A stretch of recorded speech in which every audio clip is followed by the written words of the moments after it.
ನಮಸ್ಕಾರ ಸ್ನೇಹಿತರೆ, ಮಸ್ತ್ ಮಗ ಚಾನಲ್ಗೆ ಸ್ವಾಗತ. ನಾನು ಅಮರ್ ಪ್ರಸಾದ್. ರಾಜಕೀಯ ಅನ್ನೋದು ಒಂದು ಚೆಸ್ ಗೇಮ್. ಆದ್ರೆ ಇವತ್ತಿನ ಬಿಜೆಪಿಯ ರಾಜಕೀಯ ಇದೆಯಲ್ಲ, ಇದು ಬರೀ ಚೆಸ್ ಗೇಮ್ ಅಲ್ಲ, ಇದೊಂಥರ ಮಿಲ್ಕ್ ಶೇಕ್ ಮಾಡೋ ಪ್ರಕ್ರಿಯೆ ಇದು. ಆಮೇಲೆ ಚೆನ್ನಾಗಿ ಗುಳುಂ ಅಂತ ಕುಡಿಯೋದು. ಮೊದಲು ಹೊಸ ಟೆರಿಟರಿಗಳಿಗೆ, ಹೊಸ ರಾಜ್ಯಗಳಿಗೆ ಅಲ್ಲಿಗೆ ಪ್ರವೇಶ ಮಾಡೋದು, ಅಲ್ಲಿರೋ ಶತ್ರುಗಳನ್ನು ಫ್ರೆಂಡ್ಸ್ ಮಾಡ್ಕೊಳ್ಳೋದು, ಆ ಫ್ರೆಂಡ್ಸ್ ಜೊತೆ ಸೇರಿ ಇನ್ನಷ್ಟು ಬೆಳೆಯೋದು, ಆಮೇಲೆ ಬಲಿಷ್ಠ ವಿರೋಧಿಗಳನ್ನೇ ಅಡ್ಡ ಸೀಳಿ ಒಡೆದು ಅವರನ್ನೇ ಪಾರ್ಟ್ನರ್ ಆಗಿ ಮಾಡ್ಕೊಳ್ಳೋದು, ಕಡೆಗೆ ಶತ್ರುಗಳನ್ನು, ಫ್ರೆಂಡ್ಸನ್ನು, ಶತ್ರುಗಳಿದ್ದವರು ಆಮೇಲೆ ಮಿತ್ರರಾಗಿ ಬದಲಾದವರನ್ನು ಎಲ್ಲರನ್ನ ಕೂಡ ಚೆನ್ನಾಗಿ ತಿಕ್ ಮಿಲ್ಕ್ ಶೇಕ್ ಮಾಡಿ ಗುಳುಂ ಮಾಡಿಬಿಡೋದು. ಒಮ್ಮೆ ಯೋಚನೆ ಮಾಡಿ, 2014ರಲ್ಲಿ ಕೇವಲ 5 ರಾಜ್ಯಗಳಲ್ಲಿದ್ದ BJP ಇವತ್ತು 21 ರಾಜ್ಯಗಳಿಗೆ ಹರಡಿದೆ. ಸಾಮಾನ್ಯ ವಿಚಾರ ಅಲ್ಲ. ಇದಕ್ಕೆ ಅತ್ಯಂತ ದಣಿವರಿಯದೆ ಕೆಲಸ ಮಾಡೋ ಎಲೆಕ್ಷನ್ ಮಷಿನರಿ ಬೇಕಾಗತ್ತೆ, ಲೀಡರ್ಶಿಪ್ ಬೇಕಾಗತ್ತೆ, ಹಾಗೆ ಸ್ಟ್ರಾಟಜಿಗಳು ಬೇಕಾಗತ್ತೆ, ಲಾಂಗ್ ಟರ್ಮ್ ಪ್ಲಾನಿಂಗ್ ಬೇಕಾಗುತ್ತೆ. 17 ರಾಜ್ಯಗಳಲ್ಲಿ ಸ್ವಂತ ಬಲದಲ್ಲಿ ಸರ್ಕಾರ ಇದೆ. ಆಮೇಲೆ ಆಂಧ್ರ, ಮೇಘಾಲಯ, ನಾಗಾಲ್ಯಾಂಡ್ ಅಂತ ರಾಜ್ಯಗಳಲ್ಲಿ ಮೈತ್ರಿ ಮೂಲಕ ಅಧಿಕಾರದ ಪಾಲುದಾರರಾಗಿದ್ದಾರೆ. ಈಗ ಯಾವತ್ತಿಗೂ ಇವರು ದಕ್ಕಲ್ಲ ಅಂತ ಅನ್ಕೊಂಡಿದ್ದ ಬಂಗಾಳವನ್ನ ಕೂಡ BJP ಭಾರಿ ಬಹುಮತದೊಂದಿಗೆ ಅಭೂತಪೂರ್ವ ಗೆಲುವಿನಲ್ಲಿ ದಾಖಲಿಸಿ ಅಧಿಕಾರಕ್ಕೆ ಬಂದಿದೆ. ಇದು ಇವತ್ತಿನ ಮೋದಿ ಮತ್ತು ಅಮಿತ್ ಶಾ ಅವರ ನ್ಯೂ ಏಜ್ BJPಯ ಅಲ್ಟಿಮೇಟ್ ಸ್ಟೋರಿ. ಹಾಗಿದ್ರೆ ಏನಿದು ಮಿಲ್ಕ್ ಶೇಕ್ ಸ್ಟ್ರಾಟಜಿ? BJP ಗ್ರೌಂಡ್ನಲ್ಲಿ ಅದನ್ನು ಹೇಗೆ ಎಕ್ಸಿಕ್ಯೂಟ್ ಮಾಡ್ತಾ ಇದೆ? ಯಾರಿಗೂ ಸೋಲಿಸೋಕೆ ಸಾಧ್ಯವಾಗದ ಹೆಮ್ಮರವಾಗಿ ದೇಶದ ಉದ್ದಗಲಕ್ಕೂ ಹರಡುತ್ತಿರೋದು ಹೇಗೆ? ಮಧ್ಯದಲ್ಲಿ ಸ್ವಲ್ಪ ಹಿನ್ನಡೆಯಾದರೂ ಮತ್ತೆ ಚಿಮ್ಮಿ ವಾಪಸ್ ಬರ್ತಿರೋದು ಹೇಗೆ? ಬನ್ನಿ ಅರ್ಥ ಮಾಡ್ಕೊಳ್ತಾ ಹೋಗೋ ಪ್ರಯತ್ನ ಮಾಡೋಣ, BJP ಹೇಗೆ ವರ್ಕ್ ಆಗುತ್ತೆ ಅಂತ ಹೇಳಿ.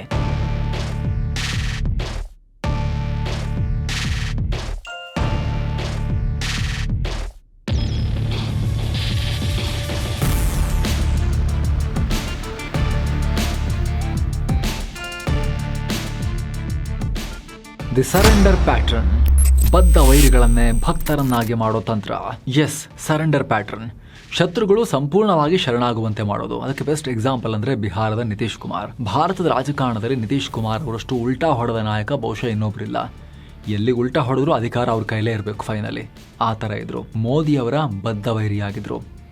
2013ರಲ್ಲಿ ನರೇಂದ್ರ ಮೋದಿ ಅವರನ್ನ BJP ಪ್ರಧಾನಿ ಅಭ್ಯರ್ಥಿ ಅಂತ ಘೋಷಣೆ ಮಾಡಿದ ತಕ್ಷಣ ಒಂದೇ ಕಾರಣಕ್ಕೆ ನಿತೀಶ್ ಕುಮಾರ್ NDA ಮೈತ್ರಿಕೂಟದಿಂದ ಒಡೆದು ಹೊರಗೆ ಹೋಗಿದ್ರು. ನಾನಿರಲ್ಲ BJP ಒಟ್ಟಿಗೆ ಅಂತ ಹೇಳಿ, ಜಸ್ಟ್ ಮೋದಿ ಹೆಸರನ್ನ ಕೇಳಿ. ಆಮೇಲೆ 2015ರಲ್ಲಿ ಲಾಲೂ ಪ್ರಸಾದ್ ಯಾದವ್ ಮತ್ತು ಕಾಂಗ್ರೆಸ್ ಜೊತೆಗೆ ಸೇರಿ ಮಹಾಗಠಬಂಧನ್ ಕೂಡ ಕಟ್ಟಿದ್ರು. ಆಗ ಮೋದಿ ಅವರ ವಿರುದ್ಧ ನಿತೀಶ್ ಎಷ್ಟು ಕಟುವಾಗಿ ಮಾತನಾಡಿದ್ರು ಗೊತ್ತಾ? ಮೋದಿಯ ಆ DNA ಹೇಳಿಕೆಯನ್ನ ಇದು ಇಡೀ ಬಿಹಾರಕ್ಕೆ ಮಾಡಿದ ಅಪಮಾನ ಅಂತ ಕರೆದಿದ್ರು. ಅಷ್ಟೇ ಅಲ್ಲ, ಮೋದಿ ಅವರಿಗೆ ಇತಿಹಾಸದ ಜ್ಞಾನವೇ ಇಲ್ಲ, ಅಜ್ಞಾನಿ ಅಂತ ಲೇವಡಿ ಮಾಡಿದ್ರು. ಆದ್ರೆ ಆಮೇಲೆ ಆಗಿದ್ದೇನು? 2017ರಲ್ಲಿ ನಿತೀಶ್ ಕುಮಾರ್ NDAಗೆ ವಾಪಸ್ ಬಂದರು. 2022ರಲ್ಲಿ ಬಿಟ್ಟು ಹೋದರು. 2024ರ ಜನವರಿಯಲ್ಲಿ ಮತ್ತೊಮ್ಮೆ NDAಗೆ ಸೇರ್ಪಡೆ ಆದರೂ ಇದೆಲ್ಲ ನಮಗೆ ಗೊತ್ತು. ಆದರೆ ಈ ಬಾರ ನಿತೀಶ್ ಬಂದಾಗ ಫುಲ್ ಬಗ್ಗಿಬಿಟ್ಟಿದ್ರು. ಯಾವ ಲೆವೆಲ್ಗೆ ಅಂತ ಹೇಳಿದ್ರೆ, ನರೇಂದ್ರ ಮೋದಿಯವರ ಕಾಲು ಮುಟ್ಟಿ ಆಶೀರ್ವಾದ ಕೇಳೋ ಲೆವೆಲ್ಗೆ ಹೋದರು. ಮೋದಿಗೆ ಮುಜುಗರ ಆಗೋ ರೀತಿ 2 ಬಾರಿ ವೇದಿಕೆಯಲ್ಲಿ ನರೇಂದ್ರ ಮೋದಿಯವರ ಕಾಲು ಮುಟ್ಟಕ್ಕೆ ಬಂದರು. ಬರೀ ಬಿಹಾರ ಯಾಕೆ, ಮೋದಿ PM ಆದರೆ ನಾನು ವಿಷ ಕುಡಿತೀನಿ, ದೇಶ ಬಿಟ್ಟು ಹೋಗ್ತೀನಿ ಅಂತ ಹೇಳಿ ದೇವೇಗೌಡರು, ಮೋದಿನಿಗ ಮಗ ಅಂತ ಹೇಳಿ ಮಾತಾಡ್ತಾರೆ. ಕುಮಾರಸ್ವಾಮಿ ಅವರು ಮೋದಿ ಕ್ಯಾಬಿನೆಟ್ನಲ್ಲಿ ಮಿನಿಸ್ಟ್ರು, BJP ಹೆಗಲಲ್ಲಿ ಕೂತ್ಕೊಂಡಿದೆ ಈಗ ಹೋಗಿ JDS ಅಲ್ವಾ? ನೀವು ಬೇರೆ ರಾಜ್ಯ ನೋಡಿ, ಮಹಾರಾಷ್ಟ್ರದಲ್ಲಿ ಶಿವಸೇನೆ ಮತ್ತು NCP ಏನಾಯಿತು ನೋಡಿದಿರಿ ನೀವು, BJD, ಒಡಿಶಾದಲ್ಲಿ BJD, ಈಗ ಪಂಜಾಬಲ್ಲಿ ಆಮ್ ಆದ್ಮಿ ಪಾರ್ಟಿಯವರು 10ರಲ್ಲಿ 7 ಜನ ರಾಜ್ಯಸಭಾ ಸದಸ್ಯರು ರಾಜೀನಾಮೆ ಕೊಟ್ಟು BJPಗೆ ಹೋದರು. ಒಂದು ಕಾಲದಲ್ಲಿ BSP, SP ಅನ್ನೋ ಪ್ರಾದೇಶಿಕ ಪಕ್ಷಗಳ ಕೋಟೆಯಾಗಿದ್ದ ಉತ್ತರ ಪ್ರದೇಶದಲ್ಲಿ ಈಗ ಯೋಗಿ ಆಳ್ವಿಕೆ ಕಂಟಿನ್ಯೂಸ್ಲಿ ನಡೀತಾ ಇದೆ. ಬಂಗಾಳದಲ್ಲಿ ಗೆದ್ದಿದ್ದಾಯಿತು. ಬಿಹಾರದ ಇವಾಗಷ್ಟೇ ಹೇಳ್ತಾ ಇದ್ವಿ, ನಿತೀಶ್ ಕುಮಾರ್ ರಾಜೀನಾಮೆ ಕೊಟ್ಟು ಮುಖ್ಯಮಂತ್ರಿ ಸ್ಥಾನಕ್ಕೆ ರಾಜ್ಯಸಭೆಯಲ್ಲಿ ಹೋಗಿ ರಿಟೈರ್ ಆಗಿ ಕೂತ್ಕೊಂಡಿದ್ದಾರೆ. ಇಡೀ ಬಿಹಾರನ BJP ಕೈ ಕೊಟ್ಟು ಹೋಗಿದ್ದಾರೆ ಅವ್ರೀಗ. ಹೆಂಗಾಗುತ್ತೆ ಇದು? ಹೆಂಗೆ ವರ್ಕ್ ಆಗುತ್ತೆ ಇದು? ಇಲ್ಲಿ ಬಿಹಾರದಿಂದಲೇ ಒಂದೊಂದಾಗಿ ಎಲ್ಲವನ್ನ ಅರ್ಥ ಮಾಡ್ಕೊಳ್ತಾ ಹೋಗೋಣ. ಕರ್ನಾಟಕದ್ದು ನೋಡೋಣ. ಆಮೇಲೆ ಬಿಹಾರದಲ್ಲಿ ನೋಡಿ, 2005ರಲ್ಲಿ ಎಲೆಕ್ಷನ್ ಆಯಿತು ಬಿಹಾರದಲ್ಲಿ. ನಿತೀಶ್ ಕುಮಾರ್ ಅವರ JDU 88 ಸೀಟ್ ಗೆದ್ದು ಬಿಹಾರದ ದೊಡ್ಡಣ್ಣ ಆಗಿತ್ತು. ಅವಾಗ ಬಿಗ್ ಬ್ರದರ್ ಆಗಿತ್ತು, ಬಿಗ್ಗರ್ ಪಾರ್ಟ್ನರ್ ಆಗಿತ್ತು. BJPಗೆ ಸಿಕ್ಕಿದ್ದು ಬರೀ 55 ಸೀಟ್ ಆವಾಗ. ಆದರೆ ಮೈತ್ರಿಯಲ್ಲಿ ಇದ್ದುಕೊಂಡೇ ಒಳಗಿಂದೊಳಗೆ ತನ್ನ ವೋಟ್ ಬ್ಯಾಂಕನ್ನು ಸ್ಟ್ರಾಂಗ್ ಮಾಡ್ಕೊಳ್ತಾ ಹೋಯಿತು BJP. ನಿತೀಶ್ ಕುಮಾರ್ ಅವ್ರನ್ನ ಕೇವಲ ಒಂದು ಸಿಂಬಾಲಿಕ್ ಮುಖವಾಡವಾಗಿ ಇಟ್ಕೊಂಡು ಒಳಗಡೆ ಇಡೀ ಬಿಹಾರದಲ್ಲಿ ತನ್ನ ಸಂಘಟನೆಯನ್ನು ಭದ್ರ ಮಾಡಿಕೊಳ್ತು. ನಂತರ BJP ಕೊಟ್ಟ ಪೆಟ್ಟಿಂತದ್ದು ಗೊತ್ತಾ? 2020 ಎಲೆಕ್ಷನ್ ಹೊತ್ತಿಗೆ ಚಿತ್ರಣ ಕಂಪ್ಲೀಟ್ ಉಲ್ಟಾ ಆಯಿತು. ದೊಡ್ಡಣ್ಣ ಆಗಿದ್ದ JDU ಬರೀ 43 ಸೀಟಿಗೆ ಕುಸಿದು ಸಣ್ಣಣ್ಣ ಆಗಿತ್ತು. ಸಣ್ಣಣ್ಣ ಆಗಿದ್ದ BJP 74 ಸೀಟಿಗೆದ್ದು ದೊಡ್ಡಣ್ಣ ಆಗಿತ್ತು. ಕಡೆಗೆ ಈಗ ಸುದೀರ್ಘವಾಗಿ ಬಿಹಾರವನ್ನು ಆಳಿದ ನಿತೀಶ್ ಕುಮಾರ್ ಅಷ್ಟು ದೊಡ್ಡ ರಾಜ್ಯವನ್ನು ಬಿಜೆಪಿಯ ತಟ್ಟೆಯಲ್ಲಿಟ್ಟು ರಾಜ್ಯಸಭೆಗೆ ಹೋಗಿದ್ದಾರೆ. ಇಂತಹದ್ದೇನೊಂದು ಪರ್ಫೆಕ್ಟ್ ಉದಾಹರಣೆ ಕರ್ನಾಟಕದ JDS. 2006-7ರಲ್ಲಿ ಅಧಿಕಾರ ಹಂಚಿಕೆ ವಿಚಾರದಲ್ಲಿ ಬಿಜೆಪಿ ಮತ್ತು JDS ಮೈತ್ರಿ ಮುರಿದು ಬಿದ್ದಿತ್ತು. ಆಗ ಶುರುವಾದ ದ್ವೇಷ ಎಷ್ಟಿತ್ತು ಅಂತ ಹೇಳಿದ್ರೆ 2019ರಲ್ಲಿ ಸ್ವತಃ HD ಕುಮಾರಸ್ವಾಮಿ ಅವರೇ ಒಂದು ಮಾತು ಹೇಳಿದ್ರು. 2007ರಲ್ಲಿ ತಂದೆಯವರ ಮಾತು ಮೀರಿ ಬಿಜೆಪಿಯೊಂದಿಗೆ ಕೈ ಜೋಡಿಸಿದ್ದು ನನ್ನ ರಾಜಕೀಯ ಜೀವನದ ಅತಿ ದೊಡ್ಡ ತಪ್ಪು ಅಂತ ಹೇಳಿದ್ರು. ದೇವೇಗೌಡರ ವಿಚಾರಕ್ಕೆ ಬಂದರೆ ಅವರೊಂದು ಕಾಲದಲ್ಲಿ RSS ಮತ್ತು ಬಿಜೆಪಿಯ ಕಡು ವಿರೋಧಿ. 2013ರಲ್ಲಂತೂ ಮೋದಿ ಪ್ರಧಾನಿ ಆದರೆ ದೇಶ ಬಿಡ್ತೀನಿ, ನಾನು ಗಡಿಪಾರಾಗಿ ಹೋಗ್ತೀನಿ ಅಂತ ಹೇಳಿದ್ರು. ಅಂಥ ದೇಶದಲ್ಲಿ ಮೋದಿ ಇರೋ ದೇಶದಲ್ಲಿ ಇರಲ್ಲ ಅನ್ನೋ ಥರದಲ್ಲಿ ಹೇಳಿಕೆ ಕೊಟ್ಟಿದ್ರು. ಆದರೆ ಇವಾಗ ಏನಾಗಿದೆ, 2023ರಿಂದ ನೀವು ನೋಡ್ತಾ ಇದ್ದೀರಾ, ದೇವೇಗೌಡರು ಟ್ರೀಟ್ ಮಾಡೋದು ನೋಡಿದ್ರೆ ಅಪ್ಪ ಮಗ ನಿಂತಂಗಾಗಿರುತ್ತೆ. ಮೋದಿ ಅವರು ತೀರಾ ಮುದ್ದು ಮಾಡಿ ದೇವೇಗೌಡರನ್ನ ಕರ್ಕೊಂಡು ಹೋಗೋದೇನು, ಪಕ್ಕದಲ್ಲಿ ನಿಲ್ಸ್ಕೊಳ್ಳೋದೇನು, ಕಾರ್ ತನಕ ಬಿಟ್ಟು ಹೋಗೋದೇನು, ಮೋದಿನ ಇನ್ನೊಬ್ಬ ಮಗನ ರೀತಿಯಲ್ಲಿ ದೇವೇಗೌಡರು ಟ್ರೀಟ್ ಮಾಡ್ತಿದ್ದಾರೆ. ಪಕ್ಷವನ್ನು ಉಳಿಸಿಕೊಳ್ಳೋಕೆ ಬಿಜೆಪಿಯೊಂದಿಗೆ ಮೈತ್ರಿ ಅನಿವಾರ್ಯ ಅಂತ ಓಪನ್ ಆಗಿ ಸಮರ್ಥಿಸ್ಕೊಳ್ತಾ ಇದ್ದಾರೆ. ಈಗಂತೂ ಕುಮಾರಸ್ವಾಮಿ ಅವರು ಬಿಜೆಪಿಯವರೇ ಹೇಳೋ ಪ್ರಕಾರ ಕರ್ನಾಟಕದಲ್ಲಿ ಬಿಜೆಪಿಯ ಡಿಫ್ಯಾಕ್ಟೋ ಲೀಡರ್ ಅಂತೆ. ಹೈಕಮಾಂಡ್ ಪಾಲಿಗೆ ಕುಮಾರಸ್ವಾಮಿ ಅವ್ರನ್ನ ಜಾಸ್ತಿ ನಂಬ್ತಾರೆ ಬಿಜೆಪಿ ವಿಚಾರದಲ್ಲೂ ಕೂಡ ಅಂತೇಳಿ. ಬಿಜೆಪಿಯವರು ಟಿಕೆಟ್ ಕೇಳಕ್ಕೆ ಕುಮಾರಸ್ವಾಮಿ ಅವ್ರ ಮನೆಗೆಲ್ಲ ಹೋಗಿದ್ರು. ಲಾಸ್ಟ್ ಟೈಮ್ ನೀವು ನೋಡಿರ್ಬೋದು. ಆ ಲೆವೆಲ್ಗೆ ಸೀನ್ ಚೇಂಜ್ ಆಗಿದೆ ನೋಡಿ. ಒಂದು ಕಾಲದ ಪ್ರಬಲ ಆಂಟಿ ಬಿಜೆಪಿ ಪಕ್ಷ ಇವತ್ತು ಕಾಂಗ್ರೆಸ್ ಅನ್ನು ಹಣಿಯೋಕೆ ಬಿಜೆಪಿಗೆ ಪರ್ಫೆಕ್ಟ್ ಅಸ್ತ್ರವಾಗಿ ಬದಲಾಗಿದೆ. 2007ರಲ್ಲಿ ಏನಾಗಿತ್ತು, ಬಿಜೆಪಿಗೆ ಸರಿಸಮವಾಗಿತ್ತು ತಾಕತ್ತು JDSದು. ನೀವು ಡೇಟಾ ನೋಡ್ತಿದ್ದೀರಾ, ಆ ಟೈಮ್ನಲ್ಲಿ ಸಮ್ಮಿಶ್ರ ಸರ್ಕಾರದಾಗ ಯಾರ್ದು ಎಷ್ಟು ಸೀಟ್ ಇತ್ತು ಅಂಥೇಳಿ. ಸಾಮರ್ಥ್ಯದ ವಿಚಾರದಲ್ಲಿ ಬಹಳ ದೊಡ್ಡ ವ್ಯತ್ಯಾಸ ಇರಲಿಲ್ಲ. ಬಿಜೆಪಿ ಆಗ ತಾನೇ ಸ್ವಲ್ಪ ಜಾಸ್ತಿ ಸೀಟ್ ತೊಗೊಂಡು ಚೂರು ಮೇಲಕ್ಕೆ ಬಂದಿತ್ತು ಅಷ್ಟೇ JDSಗಿಂತ. ಮೈತ್ರಿ ಸರ್ಕಾರ ಮಾಡಿದ್ದು. ಆಮೇಲೆ ಬಿಜೆಪಿ ಸರ್ರಂತ ಮೇಲಕ್ಕೆ ಬೆಳೀತು. ಅದರ ಪರಿಣಾಮ ಆಮೇಲೆ ಬಿಜೆಪಿ ಸರ್ಕಾರಗಳನ್ನು ಕೂಡ ಮಾಡ್ತು. ಯಡಿಯೂರಪ್ಪನವರು ಮಲ್ಟಿಪಲ್ ಟೈಮ್ ಚೀಫ್ ಮಿನಿಸ್ಟರ್ ಕೂಡ ಆದರು. ಕರ್ನಾಟಕದಲ್ಲಿ ಸ್ವಂತ ಬಲದಲ್ಲಿ ಯಾವತ್ತೂ ಅಧಿಕಾರಕ್ಕೆ ಬಂದಿಲ್ಲ ಅಂದರೂ ಕೂಡ ಒಂದು ಪವರ್ಫುಲ್ ಫೋರ್ಸ್ ಆಯಿತು, ಪೊಲಿಟಿಕಲ್ ಫೋರ್ಸ್ ಆಯಿತು ಬಿಜೆಪಿ. ಇವತ್ತು ಕಾಂಗ್ರೆಸ್ಸು ಬಿಜೆಪಿ ಈ ಥರ ನಡೀತಾ ಇದೆ.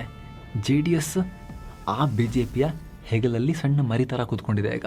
The friendly take over. ಏನೋ ಬಿಜೆಪಿ ಎರಡನೇ strategy the friendly take over. ಅಂದರೆ ದೋಸ್ತಿಯಾಗಿ ಬಂದು ಫ್ರೆಂಡ್ಲಿ ಆಗಿ ಎದ್ದು ಲಾಸ್ಟಿಗೆ ಸಾಕು, ಎಷ್ಟು ವರ್ಷ ಇರ್ತೀರಿ ನೀವು, ರಿಟೈರ್ಮೆಂಟ್ ತಗೊಳ್ಳಿ, ನಾವು ನಿಮ್ಮ ಜಾಗವನ್ನು ರಿಪ್ಲೇಸ್ ಮಾಡ್ತೀವಿ ನಿಮ್ಮನ್ನು ಚೆನ್ನಾಗಿ ಅಂಥೇಳಿ ರಿಪ್ಲೇಸ್ ಮಾಡಿಬಿಡೋದು. ಒಡಿಶಾದ ಅಜೇಯ ನಾಯಕ ನವೀನ್ ಪಟ್ನಾಯಕ್. ಭಾರತದ ರಾಜಕಾರಣದಲ್ಲಿ ನವೀನ್ ಪಟ್ನಾಯಕ್ ಅವ್ರದ್ದು ಒಂದು ಮೈಲುಗಲ್ಲಿನ ರೆಕಾರ್ಡ್. 2000ನೇ ಇಸವಿಯಿಂದ 2024ನೇ ಇಸವಿವರೆಗೆ 24 ವರ್ಷಗಳ ಕಾಲ ಒಡಿಶಾವನ್ನ ನಾನ್ ಸ್ಟಾಪ್ ಆಳಿದ್ರು. ಆದ್ರೆ ಅಷ್ಟು ವರ್ಷ BJD ಪಾರ್ಟಿ ಯಾವತ್ತೂ ಬಿಜೆಪಿಯನ್ನ ಸಂಪೂರ್ಣವಾಗಿ ವಿರೋಧಿಸಲಿಲ್ಲ, ಫ್ರೆಂಡ್ಲಿ ಆಗಿನೇ ಇದ್ರು ಅವರು. ರಾಷ್ಟ್ರ ಮಟ್ಟದಲ್ಲಿ ಅವರು ಬಿಜೆಪಿಗೆ ಒಂದು ಇಶ್ಯೂ ಬೇಸ್ಡ್ ಸಪೋರ್ಟ್ ಅಂತ ಹೆಲ್ಪ್ ಮಾಡ್ತಾನೆ ಬಂದಿದ್ರು, ಬಿಲ್ಗಳನ್ನೆಲ್ಲ ಪಾಸ್ ಮಾಡ್ಕೊಳ್ಳೋಕೆ. 2016ರ ನೋಟು ಅಮಾನ್ಯೀಕರಣ, 2017ರ GST, 2019ರ ಟ್ರಿಪಲ್ ತಲಾಕ್ ರದ್ದತಿ, ಐತಿಹಾಸಿಕ ಆರ್ಟಿಕಲ್ 370 ಎಲ್ಲದಕ್ಕೂ ಬೆಂಬಲ ಕೊಟ್ಟರು. CAA ಮತ್ತು RTA ತಿದ್ದುಪಡಿ ಎಲ್ಲ ಸೂಕ್ಷ್ಮ ಬಿಲ್ಗಳಿಗೂ ನವೀನ್ ಪಟ್ನಾಯಕ್ ಬಿಜೆಪಿಗೆ ಬೆಂಬಲ ಕೊಟ್ಟಿದ್ರು. ಆದರೆ ಬಿಜೆಪಿ 2024ರ ವೇಳೆಗೆ ಅಲ್ಲಿನ ವಿಧಾನಸಭಾ ಎಲೆಕ್ಷನ್ನಲ್ಲಿ ಮಿತ್ರನಿಗೆ ರಿಟೈರ್ಮೆಂಟ್ ಕೊಟ್ಟು, ಆಯಿತು ನಿಮಗೆ ವಯಸ್ಸಾಯ್ತು, ಎಷ್ಟು ವರ್ಷದಿಂದ ಮಾಡ್ತೀರಿ, ಸಾಕು ಬಿಡಿ, ನಾವು ಮಾಡ್ತೀವಿ ಇನ್ಮೇಲೆ, ನಾವು ಟೇಕ್ ಓವರ್ ಮಾಡ್ತೀವಿ ಒಡಿಶಾವನ್ನ ಅಂತೇಳಿ ಎಲೆಕ್ಷನ್ನಲ್ಲಿ ನವೀನ್ ಪಟ್ನಾಯಕರನ್ನೇ ಸೋಲಿಸ್ತು. ಅಲ್ಲಿಗಿಂತ ಮುಂಚೆ ಏನಾಗಿತ್ತು, ಕಾಂಗ್ರೆಸ್ ಪ್ರಮುಖ ಎದುರಾಳಿಯಾಗಿತ್ತು ನವೀನ್ ಪಟ್ನಾಯಕರಿಗೆ. ಬಿಜೆಪಿ ಒಡಿಶಾಗೆ ಹೋಯಿತು, ಕಾಂಗ್ರೆಸ್ಸನ್ನು ರಿಪ್ಲೇಸ್ ಮಾಡಿ ನವೀನ್ ಪಟ್ನಾಯಕರ ಪ್ರಮುಖ ಎದುರಾಳಿ ಆಯಿತು. Number 1, number 2 party, number 1 BJD, number 2 BJP. ಇವರಿಬ್ಬರೇ ಜಾಸ್ತಿ ಶತ್ರುಗಳಲ್ಲ ಅಂದರೆ ಹೆಂಗಿರುತ್ತೆ ಸ್ವಾಮಿ? ಥರ್ಡ್ 3ನೇ ಕಾಂಗ್ರೆಸ್ ಪಾರ್ಟಿ ಏನು ಮಾಡಬೇಕು ಅಂತ ಸಿಚುವೇಶನ್ನಲ್ಲಿ top 1 and 2 party friendly fight ಆಡಿದ್ರೆ ಎಂಥದ್ದೇ ದೇಶಹಿತ ಅಂದರೂ ಕೂಡ ಎದುರಾಳಿ ಪಾರ್ಟಿ ಅಂದರೆ ಅವರು ಪಾಲಿಟಿಕ್ಸ್ ಮಾಡ್ತಾರಲ್ವಾ, ಸಪೋರ್ಟ್ ಎಲ್ಲ ಮಾಡಲ್ಲ. ಆದರೆ ಒಡಿಶಾದಲ್ಲಿ ನಂಬರ್ 1 ಪಾರ್ಟಿ, ಅವರ ಪ್ರಮುಖ ಪ್ರತಿಪಕ್ಷ ನಂಬರ್ 2 ಪಾರ್ಟಿ, ಇವರಿಬ್ಬರು ಸಿಕ್ಕ ದಿನ ಬೆಳಗಾದರೆ ಕುಸ್ತಿ ಮಾಡೋದ್ರ ಬದಲಿಗೆ ಪಾರ್ಲಿಮೆಂಟಲ್ಲೆಲ್ಲ ಸಪೋರ್ಟ್ ಮಾಡ್ತಿದ್ರು ಇವರು ಬಿಜೆಪಿಗೆ, BJD ಅವರು. ಲಾಸ್ಟಿಗೆ ನವೀನ್ ಪಟ್ನಾಯಕ್ 78-79 ವರ್ಷ ಆದಮೇಲೆ ಇವಾಗ 79-80 ಹತ್ತಿರ ಬಂದಿದ್ದಾರೆ ಅವ್ರೀಗ. ಅಷ್ಟೊತ್ತಿಗೆ ಅವರಿಗೆ ಹುಷಾರಿಲ್ಲ, ಅವರಿಗೆ ಅರಳು ಮರಳು ಶುರುವಾಗಿದೆ ಅನ್ನೋ ಚರ್ಚೆ ಎಲ್ಲ ಶುರುವಾಯ್ತಲ್ಲ. ಅಷ್ಟೊತ್ತಿಗೆ ಬಿಜೆಪಿ ಕಂಪ್ಲೀಟ್ ಆಗಿ ಆಯಿತು ಬಿಡಿ, ಆ್ಯಸ್ ಇಫ್ ಒಂಥರ ವಯಸ್ಸಾದಮೇಲೆ ನೀವು ಇರಿ ನಾನು ನೋಡ್ಕೋತೀನಿ ಅಂತ ಹೇಳಿ ಅಧಿಕಾರ ಟೇಕ್ ಓವರ್ ಮಾಡ್ತಾರಲ್ಲ, ಅಷ್ಟು ಸಲೀಸಾಗಿ ಎಲೆಕ್ಷನ್ನಲ್ಲಿ ಅವ್ರನ್ನ ಸೋಲಿಸಿ ಬಿಜೆಪಿ ಅಲ್ಲಿ ಅಧಿಕಾರಕ್ಕೆ ಬಂದಿದೆ ಭಯಂಕರವಾಗಿರೋ ಬಹುಮತದೊಂದಿಗೆ. 2014ಕ್ಕೆ ಹೋದರೆ ಬಿಜೆಪಿಗೆ ಒಡಿಶಾದಲ್ಲಿದ್ದು ಬರೀ 10 ಸೀಟ್ ಮಾತ್ರ. 2019ಕ್ಕೆ 23 ಆಯಿತು. 2024ರಲ್ಲಿ ನೇರವಾಗಿ 78 ಸೀಟ್ ಗೆದ್ದು ಅಧಿಕಾರ ಹಿಡಿತು. BJD 117ರಲ್ಲಿದ್ದು ಬರೀಗ 51 ಸೀಟ್ಗೆ ಬಂದು ಕೆಳಗಿಳಿದಿದೆ. ಇನ್ನು ಲೋಕಸಭೆ ಲೆಕ್ಕಾಚಾರ ಅಂತೂ ನಿಮಗೆ ಮೈ ಜುಮ್ ಅನ್ಸುತ್ತೆ. 2019ರಲ್ಲಿ ಬಿಜೆಪಿ 12 ಸೀಟ್ ಗೆದ್ದಿತ್ತು, ಬಿಜೆಪಿ 8 ಸೀಟ್ ಗೆದ್ದಿತ್ತು. ಆದರೆ 2024ರಲ್ಲಿ ಏನಾಯಿತು, ಒಡಿಶಾದ 21 ಸೀಟ್ಗಳ ಪೈಕಿ ಬರೋಬ್ಬರಿ 20 ಸೀಟನ್ನು ಬಿಜೆಪಿ ಆಲ್ಮೋಸ್ಟ್ ಕ್ಲೀನ್ ಸ್ವೀಪ್ ಮಾಡಿತು, ಮಿಲ್ಕ್ ಶೇಕ್ ಮಾಡಿ ಕುಡಿತು BJP. Next strategy split and conquer, ಅಂದರೆ ಒಡೆದು ಆಳೋದು. ಬಿಜೆಪಿಗೆ ಯಾವುದಾದ್ರೂ ಬಲವಾದ ಪ್ರಾದೇಶಿಕ ಪಕ್ಷ ಎದುರಾಗುತ್ತೆ ಅಂತ ಇಟ್ಕೊಳ್ಳಿ, ಅವರು ಸುಮ್ಮನೆ ಕೂರಲ್ಲ. ಆ ಪಕ್ಷದ ಆಂತರಿಕ ಭಿನ್ನಮತವನ್ನೇ ತಮ್ಮ ಪ್ರಬಲ ಅಸ್ತ್ರವನ್ನಾಗಿ ಯೂಸ್ ಮಾಡ್ಕೊಳ್ತಾರೆ. ಮಹಾರಾಷ್ಟ್ರದಲ್ಲಿ ಬಿಜೆಪಿ ಆಡಿದ ಆಟ ಅದು ಭಯಂಕರ. ಇಲ್ಲಿನ ಆಟ ಶುರುವಾಗಿದ್ದು 2019 ಮಹಾರಾಷ್ಟ್ರ ವಿಧಾನಸಭಾ ಚುನಾವಣೆಯ ರಿಸಲ್ಟ್ ಬಂದ ಮೇಲೆ. ಇವರಿಬ್ಬರು ಕೂಡ ಅಲಯನ್ಸ್ ಮಾಡಿಕೊಂಡೇ ಚುನಾವಣೆಗೆ ಹೋಗಿದ್ರು, ಸೀಟ್ ಶೇರಿಂಗ್ ಮಾಡಿಕೊಂಡು ಚುನಾವಣೆಗೆ ಹೋಗಿದ್ರು, ಮಹಾಯುತಿ ಅಂತ ಮಾಡಿಕೊಂಡು. ಅದರ ರಿಸಲ್ಟ್ ಬಂದಾಗ ಇಲ್ಲಿ ತನಕ ಬಾಳಾ ಸಾಹೇಬ್ ಠಾಕ್ರೆ ಕಾಲದಿಂದಲೂ ನನಗೆ ಜೂನಿಯರ್ ಪಾರ್ಟ್ನರ್ ಆಗಿದ್ದ ಬಿಜೆಪಿ ಅತಿ ದೊಡ್ಡ ಪಕ್ಷವಾಗಿ ಹೊರಹೊಮ್ಮಿ ಬಹುಮತಕ್ಕೆ ಹತ್ತಿರ ಬಂದಿತ್ತು. ಶಿವಸೇನೆ ಹೋಗಿದ್ರೆ ಸರ್ಕಾರದೊಟ್ಟಿಗೆ ಬಿಜೆಪಿಯೊಟ್ಟಿಗೆ ಜೂನಿಯರ್ ಪಾರ್ಟ್ನರ್ ಆಗಿ ಹೋಗಬೇಕಾಗಿತ್ತು. ಬಿಜೆಪಿಯವರು ಸಿಎಂ ಆಗ್ತಾ ಇದ್ರು, ದೇವೇಂದ್ರ ಫಡ್ನವೀಸ್ ಕೈ ಕೊಟ್ಟುಬಿಟ್ರು ಶಿವಸೇನೆಯವರು. ನಾವು ನಿಮ್ಮೊಟ್ಟಿಗೆ ಬರಲ್ಲ ಅಂಥೇಳಿ, ಯಾರು ಮುಖ್ಯಮಂತ್ರಿ ಮಾಡ್ತಾರೋ ಅವರೊಟ್ಟಿಗೆ ಹೋಗ್ತೀವಿ ಅಂಥೇಳಿ. ಅದರ ಪರಿಣಾಮ ಆಮೇಲೆ ಸಿಕ್ಕಾಪಟ್ಟೆ ಪೊಲಿಟಿಕಲ್ ಡ್ರಾಮಾ ಆಗಿ ಉದ್ಧವ್ ಠಾಕ್ರೆ ಮುಖ್ಯಮಂತ್ರಿ ಕೂಡ ಆದರೂ ನಿಮ್ಗೆ ಗೊತ್ತಿರ್ಬೋದು. ಜೀವನ ಪೂರ್ತಿ ಬಾಳಾ ಸಾಹೇಬ್ ಠಾಕ್ರೆ ಯಾರ ವಿರುದ್ಧ ಫೈಟ್ ಮಾಡಿಕೊಂಡು ಪಾಲಿಟಿಕ್ಸ್ ಮಾಡ್ಕೊಂಡು ಬಂದಿದ್ರು ಅವರೊಂದಿಗೆ ಸೇರ್ಕೊಂಡ್ರು ಹೋಗಿ ಅವರು. ಕಾಂಗ್ರೆಸ್, ಶಿವಸೇನೆ ಮತ್ತು ಎನ್ಸಿಪಿಯ ಮೈತ್ರಿಕೂಟದ ಸರ್ಕಾರ ರಚನೆ ಆಯಿತು. ಆವತ್ತು ಬಿಜೆಪಿಯ ಸ್ಟ್ರಾಟಜಿಗಳು ಆರಂಭ ಆದವು ಮಹಾರಾಷ್ಟ್ರದಲ್ಲಿ. ಜೂನ್ 2022 ಶಿವಸೇನೆ 2 ಭಾಗ ಆಯಿತು. ಇದ್ದಕ್ಕಿದ್ದ ಹಾಗೆ ಉದ್ಧವ್ ಠಾಕ್ರೆ ವಿರುದ್ಧ ಸಿಡಿದಿದ್ದ ಏಕನಾಥ್ ಶಿಂದೆ, ಪ್ರಭಾವಿ ಶಿವಸೇನಾ ನಾಯಕ, ನೀವು ನಿಮ್ಮ ಅಪ್ಪ ನಮ್ಮೆಲ್ಲರ ಲೀಡರ್ ಬಾಳಾ ಸಾಹೇಬ್ ಠಾಕ್ರೆ ಅವರಿಗೆ ಅಪಮಾನ ಮಾಡ್ತಾ ಇದ್ದೀರಿ ಕಾಂಗ್ರೆಸ್ ಜೊತೆ ಸೇರಿ, ಅಪವಿತ್ರ ಮೈತ್ರಿ ಇದು, ಬರೀ ವಂಶ ರಾಜಕಾರಣ ಶುರುವಾಗಿದೆ ಅಂತ ಹೇಳಿ 40 ಶಾಸಕರನ್ನ ತಮ್ಮೊಂದಿಗೆ ಹೇಳ್ಕೊಂಡು ಹೊರಗೆ ಬಂದರು. ಪಕ್ಷಾಂತರ ನಿಷೇಧ ಕಾಯ್ದೆನೂ ಅನ್ವಯ ಆಗಿಲ್ಲ, ಏನು ಕ್ರಮ ಆಗಿಲ್ಲ. ಯಾಕಂದ್ರೆ 2/3 ನಂಬರ್ಗಿಂತ ಜಾಸ್ತಿನೇ ಇತ್ತು ಇದು. ಉದ್ಧವ್ ಠಾಕ್ರೆ ಸರ್ಕಾರ ಬಿತ್ತು, ಏಕನಾಥ್ ಶಿಂದೆ ಮುಖ್ಯಮಂತ್ರಿ ಆದ್ರು. ನೆಕ್ಸ್ಟ್ ಏನಾಯ್ತು, ಬಿಜೆಪಿ ಬಳಿ ಶಿಂದೆ ಬಣಕ್ಕಿಂತ ಹೆಚ್ಚು ಶಾಸಕರಿದ್ರು ಕೂಡ ಸಿಎಂ ಪಟ್ಟವನ್ನ ಶಿಂದೆಗೆ ಬಿಜೆಪಿ ಬಿಟ್ಕೊಡ್ತು. ಇದೊಂದು ಒಳಗಿನ ಬಂಡಾಯ ಅಂತ ಜನರಿಗೆ ಕರೆಕ್ಟಾಗಿ ಅದನ್ನ ಮನವರಿಕೆ ಮಾಡ್ಕೊಡೋಕೆ. ನಮ್ದೇನು ಪಾತ್ರ ಇಲ್ಲ ಇಲ್ಲಿ ಅಂತ ಹೇಳಕ್ಕೆ. ಜೊತೆಗೆ ನೋಡ್ರಿ, ನಾವು ಸಿಎಂ ಸ್ಥಾನ ಬಿಟ್ಕೊಟ್ವಿ, ಬಿಗ್ಗರ್ ಪಾರ್ಟಿ ಆದರೂ ಕೂಡ ಅಂತ ಹೇಳಿ ಮಾರಲ್ ಕ್ರೆಡಿಟ್ನ ತಗೊಳ್ಳೋಕೆ. ಆದರೆ ಬಿಜೆಪಿ ಆಟ ಇಲ್ಲಿಗೆ ಮುಗಿಲಿಲ್ಲ. ಜುಲೈ 2, 2023 ಶಿಂದೆ ಬಣದ ಸಪೋರ್ಟ್ ಇತ್ತು. ಮೈತ್ರಿ ಉಳಿಸ್ಕೊಳ್ಳೋಕೆ ಯಾವುದೇ ಹೊಸ ಶಾಸಕರ ಅಗತ್ಯ ಇರಲಿಲ್ಲ. ಆರಾಮಾಗಿ ಬಹುಮತ ಇತ್ತು. ಆದರೂ ಕೂಡ ಎನ್ಸಿಪಿ ನಾಯಕ, ಚಾಣಾಕ್ಷ ರಾಜಕಾರಣಿ ಶರದ್ ಪವಾರ್ ಅವರ ಪಾರ್ಟಿಯನ್ನ ಬಿಜೆಪಿ ಟಾರ್ಗೆಟ್ ಮಾಡ್ತು. ಶರದ್ ಪವಾರ್ ಅವರ ಸ್ವಂತ ಅಣ್ಣನ ಮಗ, ಶರದ್ ಪವಾರ್ ಅವರು ಬಲಗೈ ಬಂಟಂತರ ಬೆಳೆಸಿದಂತಹ ಅಜಿತ್ ಪವಾರ್ ಅವರು ಪಾರ್ಟಿಯನ್ನ ಒಡೆದು ಹೊರಗೆ ಬಂದರು. ಎನ್ಸಿಪಿ 55 ಶಾಸಕರ ಪೈಕಿ 40 ಶಾಸಕರನ್ನ ಹೈಯಾಕ್ ಮಾಡಿಕೊಂಡು ಅವರು ಕೂಡ ಬಿಜೆಪಿ ಪಾಳ್ಯಕ್ಕೆ ಬಂದು ಸೇರ್ಕೊಂಡ್ಬಿಟ್ರು. ಶರದ್ ಪವಾರ್ ಬಳಿ ಉಳಿದಿದ್ದು ಬರೀ 15 ಶಾಸಕರು ಮಾತ್ರ. ಫೆಬ್ರವರಿ 6, 2024 ಚುನಾವಣಾ ಆಯೋಗ ಅಜಿತ್ ಪವಾರ್ ಬಣನೇ ಅಸಲಿ ಎನ್ಸಿಪಿ ಅಂತ ಘೋಷಣೆಯನ್ನು ಮಾಡಿಬಿಟ್ರು. ಆ ಗಡಿಯಾರ ಚಿಹ್ನೆಯನ್ನ ಅವರಿಗೆ ಕೊಟ್ಟರು. ಶಿವಸೇನೆಯ ಬಾಣದ ಚಿಹ್ನೆ ಶಿಂದೆ ಬಣದ ಶಿವಸೇನೆದೇ ಆಯಿತು. ಒರಿಜಿನಲ್ ಪಾರ್ಟಿ ಶಿಂದೆ ಸೇನೆ ಆಯಿತು. ಇಲ್ಲಿ ಒರಿಜಿನಲ್ ಎನ್ಸಿಪಿ ಅಜಿತ್ ಪವಾರ್ ಬಣದ್ದೇ ಆಯಿತು. ನೆಕ್ಸ್ಟ್ 2024 ಅಸೆಂಬ್ಲಿ ಎಲೆಕ್ಷನ್ ಅಲ್ಲಿ ಫೈನಲ್ ಮೊಳೆ ಈ ಪಾಲಿಟಿಕ್ಸ್ದು. ರಿಸಲ್ಟ್ ಏನಾಯಿತು, 288 ಕ್ಷೇತ್ರಗಳಲ್ಲಿ ಪ್ರತಿಪಕ್ಷಗಳು ಯಾರಿದ್ರು? ಕಾಂಗ್ರೆಸ್ ಅಂತೂ ವೀಕ್ ಆಗಿತ್ತು ಮಹಾರಾಷ್ಟ್ರದಲ್ಲಿ. ಇಬ್ಬರು ಸ್ಟ್ರಾಂಗ್ ರೀಜನಲ್ ಪ್ಲೇಯರ್ಸ್ ಶಿವಸೇನೆ ಮತ್ತು ಎನ್ಸಿಪಿ, ಅವರು ಮುಕ್ಕಾಲು ಪಾರ್ಟಿ ಎಲ್ಲ ಬಂದು ಬಿಜೆಪಿ ಒಟ್ಟಿಗೆ ಸೇರ್ಕೊಂಡ್ಬಿಟ್ಟಿದ್ರು. 288 ಕ್ಷೇತ್ರಗಳಲ್ಲಿ 132 ಸ್ಥಾನಗಳನ್ನು ಬಿಜೆಪಿ ಸಿಂಗಲ್ ಆಗಿ ಗೆಲ್ತು. ಎನ್ಸಿಪಿ ಮತ್ತು ಶಿವಸೇನೆ ಸೇರಿಸಿ NDA ಮೈತ್ರಿಕೂಟದ ಸೀಟ್ಸ್ 288ರಲ್ಲಿ 230 seat. Devendra Fadnavis chief minister ಆದರು. ಇನ್ನೊಮ್ಮೆ ಬಿಜೆಪಿ ಎಲ್ಲಿ ಯಾವ ರೀತಿ ಪ್ಲಾನ್ ಮಾಡಿ ಬಲಿಷ್ಠರನ್ನೇ ಬ್ರೇಕ್ ಮಾಡಿ ಬಿಗ್ ಬಾಸ್ ಆಗುತ್ತೆ ಅನ್ನೋದಕ್ಕೆ ಇದೇ ಪರ್ಫೆಕ್ಟ್ ಎಕ್ಸಾಂಪಲ್. ಈ ಮೂಲಕ ಮಹಾರಾಷ್ಟ್ರದಲ್ಲಿ 2014 ಚುನಾವಣೆಯಲ್ಲಿ ಫಡ್ನವೀಸ್ ಸಿಎಂ ಆಗೋಕ್ಕೆ ಸಪೋರ್ಟ್ ಮಾಡಿದ್ರು ಶಿವಸೇನೆಯವರು. ಆದರೆ 19ರಲ್ಲಿ ಅಯ್ಯೋ ನಾವಿನ್ನು ಬರೀ ಜೂನಿಯರ್ ಪಾರ್ಟ್ನರ್ ಆಗಿರ್ಬೇಕಾ, ಎಷ್ಟೊಂದು ವರ್ಷಗಳಿಂದ ನಾವು ಮಹಾರಾಷ್ಟ್ರದಲ್ಲಿ ಅಧಿಕಾರದ ಪವರ್ ಸೆಂಟರ್ ಆಗಿದ್ದವರು ಅಂತ ಹೇಳಿ ಬಿಜೆಪಿ ಕೈ ಕೊಟ್ರು ಇವರು ಶಿವಸೇನೆಯವರು. ಅಷ್ಟೇ, ಶಿವಸೇನೆನೇ ಕೈ ತಪ್ಪಿ ಹೋಯಿತು ಠಾಕ್ರೆ ಫ್ಯಾಮಿಲಿಯಿಂದ. ನಂಬರ್ 2 ಸ್ಥಾನದ ಟಾರ್ಗೆಟ್ ವ್ಯಾಕ್ಯೂಮ್ ಫಿಲ್ಲಿಂಗ್ ಸ್ಟ್ರಾಟಜಿ. ಇರೋ ಸ್ನೇಹಿತರೆ, ಯಾವ ರಾಜ್ಯಗಳಲ್ಲಿ ಮೈತ್ರಿ ಮಾಡ್ಕೊಳ್ಳೋಕೆ ಸಾಧ್ಯ ಇಲ್ಲ, ನೇರವಾಗಿ ಹೋಗಿ ಗೆದ್ದು ಅಧಿಕಾರಕ್ಕೆ ಬರೋಕ್ಕೂ ಸಾಧ್ಯ ಇಲ್ಲ, ಪಾರ್ಟಿಗಳನ್ನು ಒಡೆಯೋಕ್ಕೂ ಆಗಲ್ಲ ಅಂತ ರಾಜ್ಯಗಳಲ್ಲಿ ಬಿಜೆಪಿಯ ಪ್ಲಾನ್ ಕಂಪ್ಲೀಟ್ ಡಿಫ್ರೆಂಟ್ ಆಗಿರುತ್ತೆ. ಅಲ್ಲಿ ಅವರು ಅಧಿಕಾರದಲ್ಲಿರೋ ನಂಬರ್ 1 ಪಾರ್ಟಿಯನ್ನು ಟಚ್ ಕೂಡ ಮಾಡಲ್ಲ. ಬದಲಾಗಿ ವಿರೋಧ ಪಕ್ಷದ ಸ್ಥಾನದಲ್ಲಿರೋ ನಂಬರ್ 2 ಪಾರ್ಟಿಯನ್ನು ಟಾರ್ಗೆಟ್ ಮಾಡ್ತಾರೆ. Vacuum filling strategy. ವಿರೋಧ ಪಕ್ಷಗಳ ಜಾಗವನ್ನ ಮೊದಲು ಖಾಲಿ ಮಾಡಿಸೋದು, ಅಲ್ಲಿ ಹೋಗಿ ತಾನು ಕೂರೋದು. ಆವಾಗ ಜನರ ಮುಂದೆ ಇಮಿಡಿಯೇಟ್ ನೆಕ್ಸ್ಟ್ ಆಪ್ಷನ್, ಅಧಿಕಾರದಲ್ಲಿರೋರು ಬೋರ್ ಆದರೆ ಅಥವಾ ಅವ್ರ ಬಗ್ಗೆ ಪ್ರಮುಖ ಪ್ರತಿಪಕ್ಷವಾಗಿ ಚೆನ್ನಾಗಿ ಫೈಟ್ ಮಾಡಿಬಿಟ್ಟು ಇಮಿಡಿಯೇಟ್ ಆಪ್ಷನ್ ನೋಡಿ, ನಾವು ನೆಕ್ಸ್ಟ್, ನಮಗೊಂದು ಚಾನ್ಸ್ ಕೊಡಿ ಅಂತ ಕೇಳೋದು. ಪಶ್ಚಿಮ ಬಂಗಾಳ ತಗೊಳ್ಳಿ. ಒಂದು ಕಾಲದಲ್ಲಿ ಬಂಗಾಳದಲ್ಲಿ ಎಡಪಕ್ಷಗಳದ್ದು ದೊಡ್ಡ ಸಾಮ್ರಾಜ್ಯ ಇತ್ತು.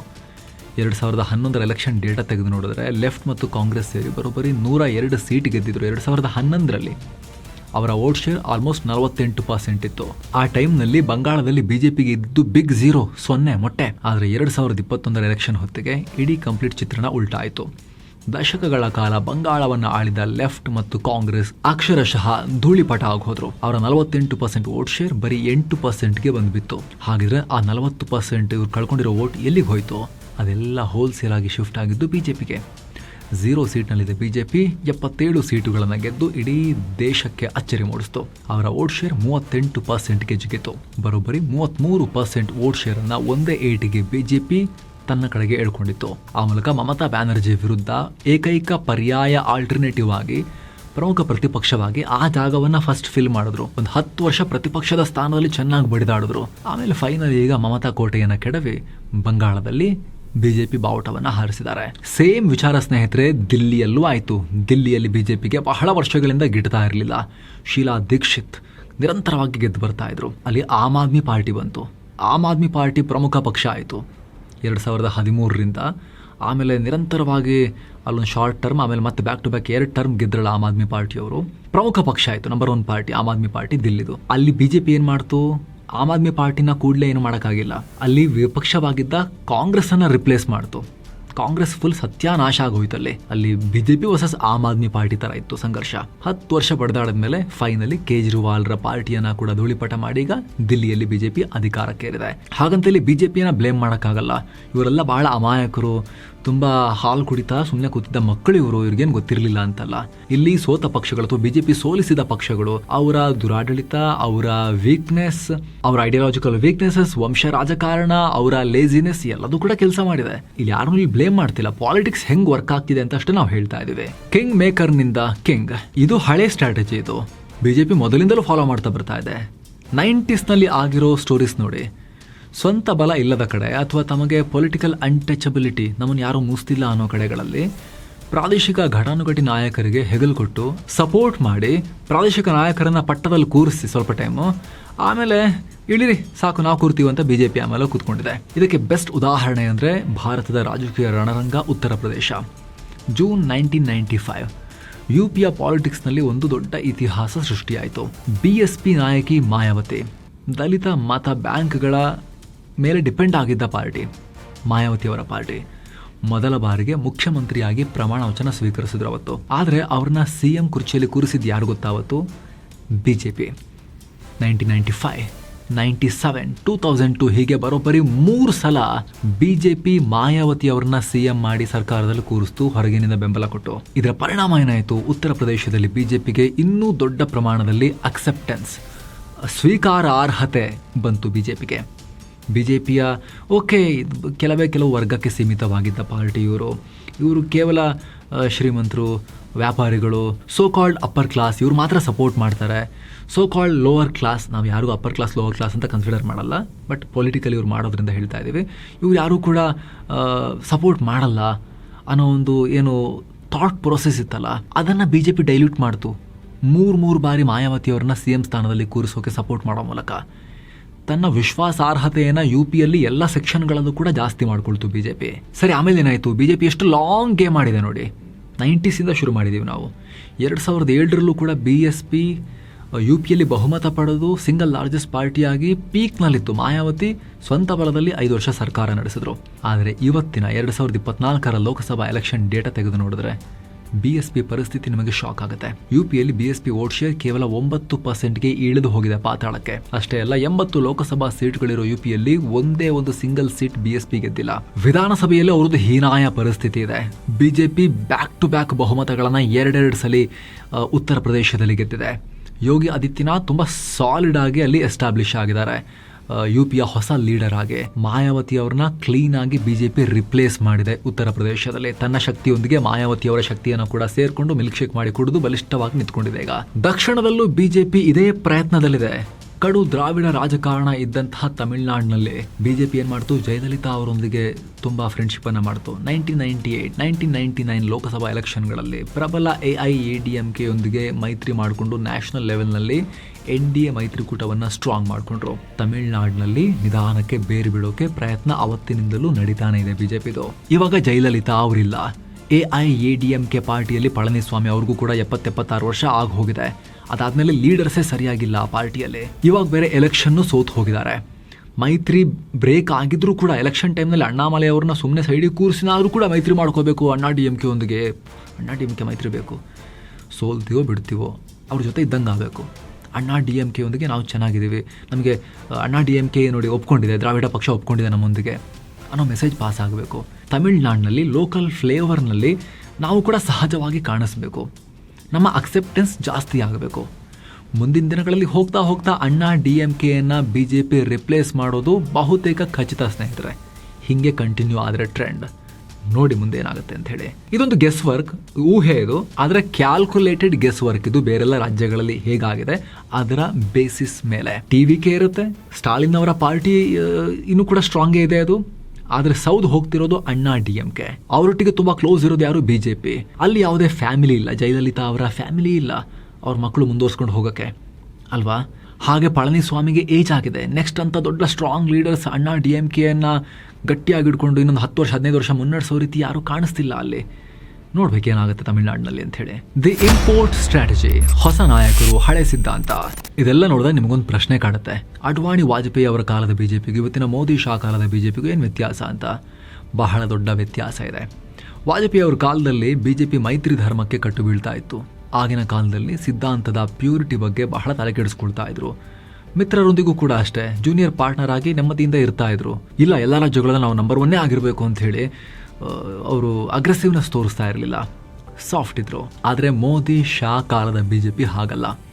ಇವರಿಗೆ ಎಲ್ಲ ರಾಜ್ಯಗಳ ಪ್ರತಿ ಚುನಾವಣೆ ಕೂಡ ಮುಖ್ಯ. ಎಲ್ಲ ಕಡೆ ನಾವು ಗೆಲ್ಲಬೇಕು, ನಾವೇ ಟಾಪಲ್ಲಿ ಅಧಿಕಾರಕ್ಕೆ ಬರಬೇಕು. ಮಷಿನ್ರಿ, ಪಾರ್ಟಿಯ ಮಷಿನ್ರಿ ಕೂಡ ಅಲ್ಟ್ರಾ ಸ್ಟ್ರಾಂಗ್ ಆಗಿದೆ. ದೇಶದ ಮೂಲೆ ಮೂಲೆಗೂ ಪಾರ್ಟಿಯನ್ನು ಗಟ್ಟಿಮುಟ್ಟ ಕಟ್ಟಿದ್ದಾರೆ ಮೋದಿ, ಅಮಿತ್ ಶಾ. ಯಾರು ಎಲ್ಲಿಂದ ಬಂದಿರೋದಷ್ಟು ಮುಖ್ಯ ಆಗಲ್ಲ ಈಗ.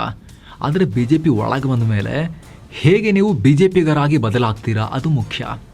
ಇಂಡಾಕ್ಟ್ರಿನೇಷನ್ ಅಂದರೆ ಸಿದ್ಧಾಂತಕ್ಕೆ ತಕ್ಕಂತೆ ಮೆದುಳು ತೊಳೆಯುವಿಕೆ, ಅದು ಕರೆಕ್ಟಾಗಿ ಆಗುತ್ತೆ BJPಯಲ್ಲಿ. ಪರ್ಫೆಕ್ಟ್ ಎಕ್ಸಾಂಪಲ್ ಅಂದರೆ ಅಸ್ಸಾಂ ಮುಖ್ಯಮಂತ್ರಿ ಹಿಮಂತ ಬಿಸ್ವಾ ಸರ್ಮಾ. ಒಂದು ಕಾಲದಲ್ಲಿ ಅಸ್ಸಾಂನ ಕಾಂಗ್ರೆಸ್ ಕಟ್ಟಾಳು. ಅಸ್ಸಾಂನಲ್ಲಿ ಕಾಂಗ್ರೆಸ್ ಮುಸ್ಲಿಂ ಮತಗಳ ಮೇಲೆ ತುಂಬ ಡಿಪೆಂಡ್ ಆಗಿದೆ ಅಲ್ವಾ. ಇವರು ಕೂಡ ಕಾಂಗ್ರೆಸ್ಸಲ್ಲಿ ಮಿನಿಸ್ಟ್ರಲ್ ಆಗಿದ್ದವರು, ಬಹಳ ವರ್ಷ ಇದ್ದವರು. ಒಂದು ಅಲ್ಪಸಂಖ್ಯಾತ ಮತಗಳನ್ನು ತುಂಬ ಮಹತ್ವ ಕೊಡ್ತಾ ಇದ್ದ ಪಾರ್ಟಿಯ ಟಾಪ್ ಲೀಡರ್ಗಳಲ್ಲಿ ಒಬ್ಬರಾಗಿದ್ದವರು, ನಂಬರ್ 2 ನಂಬರ್ 3 ಇಲ್ಲಿ ಇದ್ದಂಥವ್ರು ಅಂತ ಅಂದ್ಕೊಳ್ಳಿ. ಅವರು 2015ರಲ್ಲಿ BJPಗೆ ಸೇರಿದ್ರು. ಅವ್ರು ಯಾವಾಗ BJPಗೆ ಎಂಟ್ರಿ ಕೊಟ್ಟರು, ಇಡೀ ನಾರ್ತ್ ಈಸ್ಟ್ನಲ್ಲಿ BJPಯನ್ನು ಅಲ್ಲಿ ಕಾಂಗ್ರೆಸ್ ತೊಳೆದು ಬಿಟ್ಟು BJPಯನ್ನು ಸ್ಥಾಪನೆ ಮಾಡಿದ್ರು. 2015ಕ್ಕೂ ಮುಂಚೆ ಈಶಾನ್ಯ ಭಾರತದಲ್ಲಿ ಒಂದೇ ಒಂದು ರಾಜ್ಯದಲ್ಲೂ ಅಧಿಕಾರದಲ್ಲಿ ಇರದಿದ್ದ BJP ಇವತ್ತು ಬರೋಬ್ಬರಿ 6 ರಾಜ್ಯಗಳಲ್ಲಿ ಅಧಿಕಾರದಲ್ಲಿದೆ, ಅಧಿಕಾರದ ಪಾಲುದಾರನಾಗಿದೆ. ಇದು ಹಿಮಾಂತ ಇಂಪ್ಯಾಕ್ಟ್. ಇದರ ಪರವಾಗಿ 2021ರಲ್ಲಿ ಅಸ್ಸಾಂ ಮುಖ್ಯಮಂತ್ರಿನೂ ಆದರು ಅವರು. ಆದರೆ ಟ್ರಾನ್ಸಿಷನ್ ನೋಡಿ ಹೇಗಿದೆ ಅಂತ ಅವ್ರದ್ದು. ಕಾಂಗ್ರೆಸ್ನಿಂದ ಬಂದ ಹಿಮಂತ ಬಿಸ್ವಾ ಸರ್ಮಾ RSSನ ಒರಿಜಿನಲ್ ಲೀಡರ್ಗಳಿಗಿಂತ ಖುದ್ದು ಯೋಗಿ ಆದಿತ್ಯನಾಥ್ ಅವರಿಗಿಂತಲೂ ಅಗ್ರೆಸಿವ್ ಹಿಂದೂ ನ್ಯಾಷನಲಿಸಮ್, ಹಿಂದುತ್ವದ ಬಗ್ಗೆ ಅವರು ಮಾತನಾಡ್ತಾರೆ. ಅವರ ಸ್ಟೇಟ್ಮೆಂಟ್ಗಳನ್ನು ನೋಡಿದ್ರೆ ಇವರು ಯಾವತ್ತಾದರೂ ಕೂಡ ಅಲ್ಪಸಂಖ್ಯಾತರ ವೋಟ್ ಬ್ಯಾಂಕ್ ಅಂತ ಕನ್ಸಿಡರ್ ಮಾಡೋ ಕಾಂಗ್ರೆಸ್ನಲ್ಲಿ ಇದ್ರಾ ಅನ್ನೋ ಡೌಟ್ ನಿಮಗೆ ಬರುತ್ತೆ. ಕುಮಾರಸ್ವಾಮಿ ಅವರು JDS ಅವ್ರು ತಗೊಳ್ಳಿ, ಒಂದು ಕಾಲದಲ್ಲಿ ಹೇಳ್ತಾ ಇದ್ರು ದೇವೇಗೌಡರು, ನಾನು ಮುಂದಿನ ಜನ್ಮದಲ್ಲಿ ಹುಟ್ಟಿದ್ರೆ ಮುಸ್ಲಿಂ ಆಗಿ ಹುಟ್ಟಬೇಕು ಅಂತೇಳಿ ಪ್ರೇ ಮಾಡ್ತೀನಿ ಅಂಥೇಳಿ. ಮುಸ್ಲಿಂ ಮತಗಳು ಬೀಳ್ತಾ ಇತ್ತು, ಮುಸ್ಲಿಂ ಲೀಡರ್ಗಳಿದ್ರು JDSನಲ್ಲಿ. ಆದರೆ ಇವತ್ತು ಈಶ್ವರಪ್ಪ ಯತ್ನಾಳ್ಗಿಂತ ಮಿಗಿಲಾಗಿ ಹಿಂದುತ್ವದ ಬಗ್ಗೆ, ರಾಮರಾಜ್ಯದ ಬಗ್ಗೆ ಭಾಷಣ ಮಾಡ್ತಾರೆ HD ಕುಮಾರಸ್ವಾಮಿ ಅವರು. ಮೊನ್ನೆ ದಾವಣಗೆರೆ ಉಪಚುನಾವಣೆಯಲ್ಲಿ ಕಾಂಗ್ರೆಸ್ ಅಲ್ಪಸಂಖ್ಯಾತ ಲೀಡರ್ಗಳ ಬಗ್ಗೆ ಎಲ್ಲ ಇಶ್ಯೂ ಆದಾಗ ನೋಡಿ ಹೆಂಗೆ ಮಾಡ್ತಾರೆ ಅವರು. ಒಂದು ಕಮ್ಯುನಿಟಿಯಿಂದ ಗೆಲ್ತೀವಿ, ಒಂದು ಕಮ್ಯುನಿಟಿಯಿಂದ ನಾವು ಸರ್ಕಾರ ಮಾಡ್ತೀವಿ ಅಂತ ಹೇಳ್ತಾರೆ. ಹಂಗೆ ನಡೆಯುತ್ತಾ ದೇಶ ಅನ್ನೋ ರೀತಿಯೆಲ್ಲ ಕುಮಾರಸ್ವಾಮಿ ಅವರು ಹೇಳಿಕೆ ಕೊಡ್ತಾ ಇದ್ದಾರೆ ಇವಾಗ. ಅಂದರೆ ಹೊರಗಿನಿಂದ ಬಂದ ನಾಯಕರನ್ನಲ್ಲಿ ಬರೀ ಪಾರ್ಟಿಗೆ ಸೇರಿಸ್ಕೊಳ್ಳೋದು ಮಾತ್ರ ಅಲ್ಲ, ಅವ್ರನ್ನ BJPಯ ಮನೆಯಲ್ಲಿ ಹುಟ್ಟಿದ ಮಕ್ಕಳಿಗಿಂತನೂ ಭಯಂಕರವಾಗಿ BJPಗರನ್ನಾಗಿ ಅವರನ್ನು ಬದಲಾಯಿಸುವ ಅತ್ಯಂತ ಶಕ್ತಿಶಾಲಿ ಪೊಲಿಟಿಕಲ್ ಲ್ಯಾಬೊರೇಟರಿ BJP ಹತ್ರ ಇದೆ. ಸೊ ನೋಡಬೇಕು, BJP ಮಿಲ್ಕ್ ಶೇಕ್ ಆಯಿತು, ಶಿವಸೇನೆ ಆಗಿದೆ, ಆಲ್ಮೋಸ್ಟ್ ಆಗಿದೆ. ನೆಕ್ಸ್ಟ್ ಈಗ ಬಿಹಾರದಲ್ಲಿ JDU, ನಿತೀಶ್ ಕುಮಾರ್ ಅವರ ಪಾರ್ಟಿ ಕೂಡ ರೆಡಿ ಆಗಿದೆ, ಗುಡ್ಕಂತ ಕುಡಿಯೋದಷ್ಟೇ ಬಾಕಿ. ಇನ್ನೊಂದು 2 ಎಲೆಕ್ಷನ್ನಲ್ಲಿ ಅದು ಕೂಡ ಆಗುತ್ತೆ. ಅವರು BJP ಕೈ ಕೊಟ್ಟು ಹೋಗಿದ್ದಾರೆ, ಬಿಹಾರನ ಏನಾದ್ರು ಮಾಡ್ಕೊಳ್ಳಿ ಅಂತ ಹೇಳಿ. ನೆಕ್ಸ್ಟ್ ಕರ್ನಾಟಕದಲ್ಲಿ JDS ಯಾವಾಗ BJPಯ ಮಿಲ್ಕ್ ಶೇಕ್ ಆಗುತ್ತೆ, ತಮಿಳುನಾಡಿನಲ್ಲಿ DMK ಯಾವಾಗ ಆಗುತ್ತೆ, ಅದು ಈಗಿರೋದು ಕುತೂಹಲ. ಅಷ್ಟು ಮಾತ್ರ ಅಲ್ಲ, ನೆಕ್ಸ್ಟ್ ಟಾರ್ಗೆಟ್ ಪಂಜಾಬ್.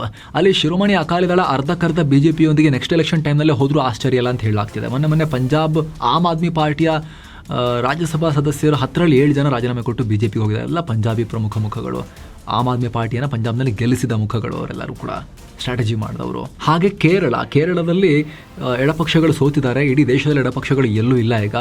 ಕಾಂಗ್ರೆಸ್ ಅಲ್ಲಿ ಅಧಿಕಾರಕ್ಕೆ ಬಂದಿದೆ. ಅಲ್ಲಿ ಪ್ರಮುಖ ಪ್ರತಿಪಕ್ಷವಾಗಿ ನೆಕ್ಸ್ಟ್ ಅಬ್ಬರಿಸೋಕೆ ಶುರು ಮಾಡುತ್ತೆ. 3 ಸೀಟ್ ಗೆದ್ದಿದ್ದಾರೆ. ಬಟ್ ಅವರ ಸೌಂಡ್ 3 ಸೀಟ್ ಥರ ಇರಲ್ಲ, 30-35 ಸೀಟ್ ಥರ ಇರುತ್ತೆ ಅವರ ಸೌಂಡ್.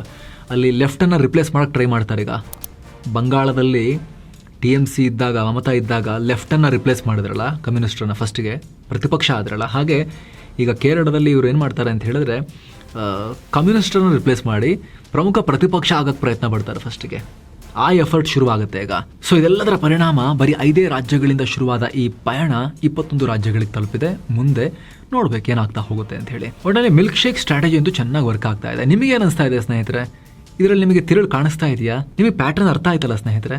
ನಿಮ್ಮ ಒಪಿನಿಯನ್ ಏನೋ ಮಿಸ್ ಇಲ್ಲದೆ ಕಾಮೆಂಟ್ ಮಾಡಿ ತಿಳಿಸಿ. Thank you so much. ಮತ್ತೆ ಭೇಟಿ ಆಗ್ತಿರೋಣ. ನಮಸ್ಕಾರ.